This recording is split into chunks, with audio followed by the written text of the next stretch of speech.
obviously a hard-fought game. It seemed like every time Seton Hall made a run, you guys kind of answered.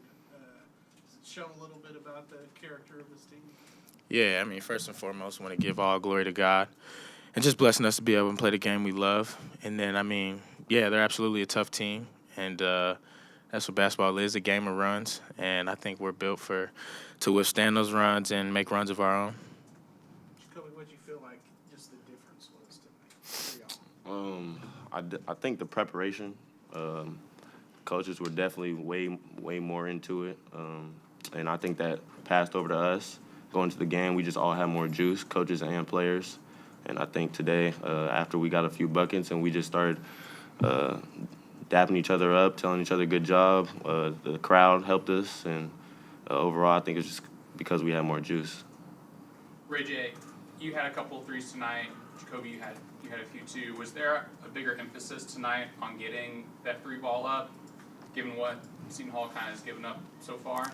No, not necessarily. More of an emphasis. I mean, we got really good shooters. We're a really good shooting team. And really just taking what the defense gives you and putting a good shot on it, shooting it with confidence.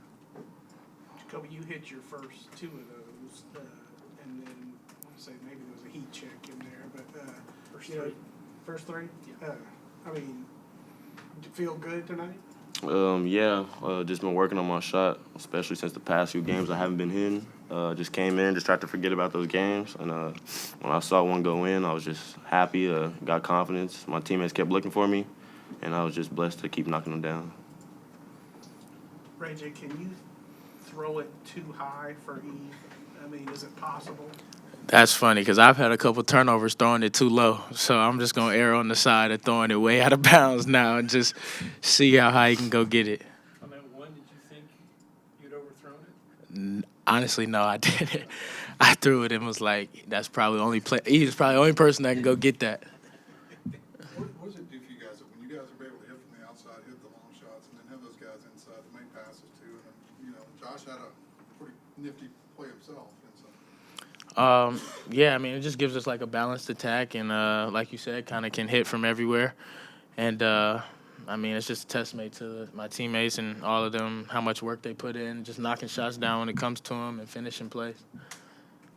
What does it say about the team when it's last seconds of the game, or up 18 or whatever it was? I mean, and still diving on the floor for loose balls and stuff. That's who we are. I think that just says who we are. Like you said, up like 16, JB goes and gets a block off the glass and runs down and gets a putback dunk. And then Eve gets offensive rebound, they dive in. I think that's just who we are. That says who we are.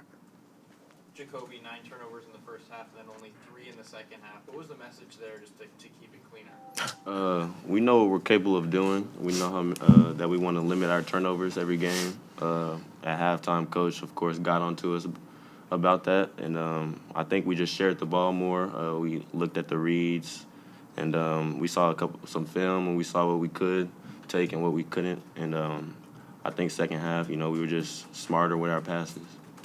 Go ahead. They got within 50-47, and then both of you guys hit a three, and then Josh had to steal in between all that. Just talk about that segment and just kind of taking control and then keeping control after that. Just like Ray said, it's a game of runs. When they made that run, we didn't panic. We just tried to stay calm. Like Ray was also saying, we can hit from anywhere. We hit shots. Josh made a big play, and I think that just gave the whole arena more energy, and it just kept us going. Right, Jacoby, how nice will it be to have 10 days off for the next game?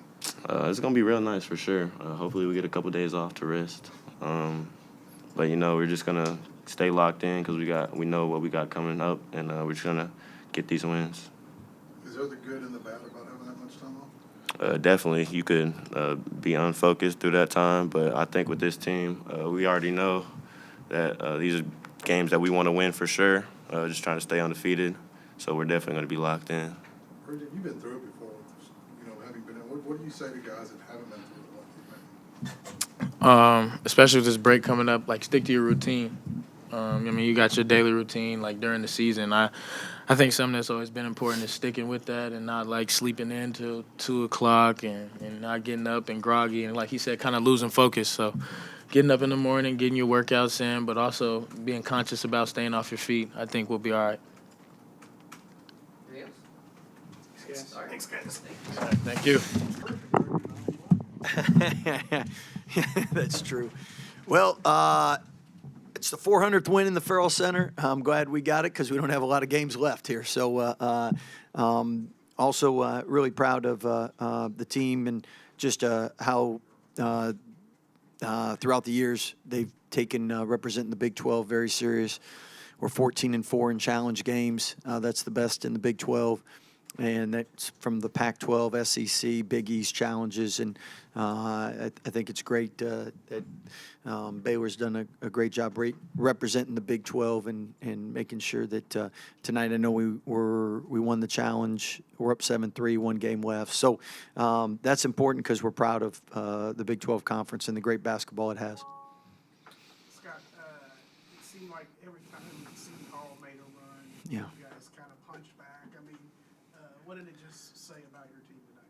Well, coming in the game, Coach Holloway and his squad, they don't give up, they don't go away. It's a typical Big 12 game. I mean, nobody's getting down and saying that's a day. So it's really good for us to get used to going on a run, and then the last 12 minutes, first half, we had 8 turnovers, and that's got to get cleaned up so that we can extend. But we finished the half well. There's a big bucket to end the half, and great play by Ray J delivering it. And Langston's the one that hit it, right? So I thought we got momentum going in the half. And then second half, both halves, after the first 3-4 minutes, then we really did a lot better job defensively. And Kadari Richmond's a real matchup problem. There's not a lot of 6'6" point guards that are as skilled and talented as him. And when you made that first three, I got a little worried because he's so good in the paint. But if he's hitting threes, he's really, really hard to guard. Scott, they got within 3, and then I think Ray J hit a 3. Yeah. Josh had a steal. Jacoby had a 3, and then the nice drive for the dunk by Yeah. Josh. Just talk about that second. Well, I think, first of all, being able to go to the bench and when you brought in Josh, Caleb, and Langston, I think they really gave us energy and juice. And then you come back. Jacoby was tremendous all night long, and I know the last 2 games he hadn't shot it like he wanted to, but we never worry about his shooting. He puts in way too much time, and we've seen way too many makes in practice. So, but his all-around game's getting better, and I think Ray J's obviously feeling a lot more comfortable. His three-point shooting, it continues to go up. He's taking the right ones. I think you got a team that's playing with joy. Jesus, others, yourself, and we're really sharing the ball. 17 assists, and they really pack it in. So. You have to share it.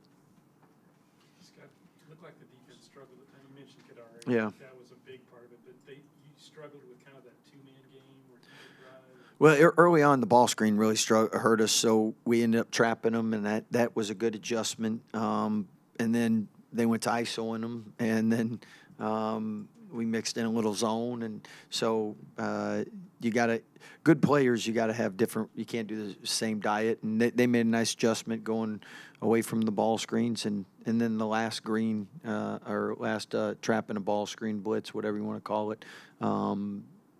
They did a good job executing and getting a dunk. So, but I thought that was really important in the beginning because they got off to a good start, and it slowed him down a little bit.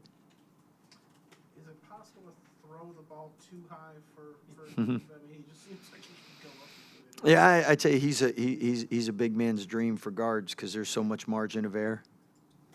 Scott, you had a lot of corner threes tonight. What can you say about this team's offensive execution? Well, I think first you have to be properly spaced, and our guys do a great job in spacing rather than chasing the ball and mucking everything up, and they trust one another to get the ball to the open guy. And when you play unselfish basketball like that, everyone's going to get their turn to things, and just cutting and moving. A lot of times people think like you hear a play call and it might be for somebody else, but once there's help, it's really for everybody. And our guys do a great job in allowing the offense to put us in an advantage. Is that something you really try to coach into this team, or is this collection of players just really built to play that unselfish style? I think first you got to give our assistant coaches do a great job. 11 to 12 years, and this will, right now 12 or 13. You've had top 25 offenses, so you've had a lot of different players. So the scheme's got to be pretty good. But then the second thing is the players are the ones that got to execute it, and bringing in the right guys that embrace our culture, and it's about the team. And at the end of the day, if you're playing basketball the right way, everybody benefits.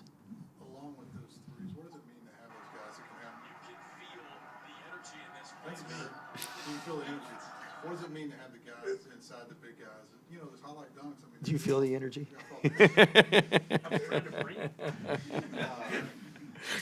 What's your question? Along with the threes, obviously, you have the big guys. You have a couple of highlight dunks. What does that do when you can have those plays outside and inside? Well, I mean, if you're a crowd, part of the Baylor family, coming to games where, people love threes and they love dunks, and you get both of them this year, and that's not always the case. I mean, we got some great lob plays, but sometimes our bigs are unbelievable screeners and just finish around the rim. So if you like highlights, though, there's going to be plenty of Baylor Sports Center plays this year. Scott, with the amount of roster turnover, is this group ahead of schedule? Definitely, in my mind. To have this many new pieces, we've been really good, but we've done it with guys that have been in the program 3-4 years, and to have this many guys, again, I think our assistant coach has done a great job bringing in people who fit our culture, and then the players done a great job in not trying to venture outside of that. But to have the number one, and I don't know where we're at now, number one offense going into the night with as much turnover with one returning starter, that's really well. You give them a little bit of time off now? Unfortunately, they would rather be on the court practicing than all the studying they're going to have to do. But we'll make sure they get plenty of studying, and then hopefully everyone does well on finals, and then we'll be back at it. Scott, I don't know what time that game tipped, but Grand Canyon beat San Diego State. First top 25 win there for Bryce. How big was that? Bring that energy, baby. That's it. That's where the energy. Mama's gonna be happy. So anyway, that's awesome for them, and I know Coach Tang, they had a big win, and with our 2 games that got us the Big East Big 12 Challenge. So that's awesome. Appreciate you guys.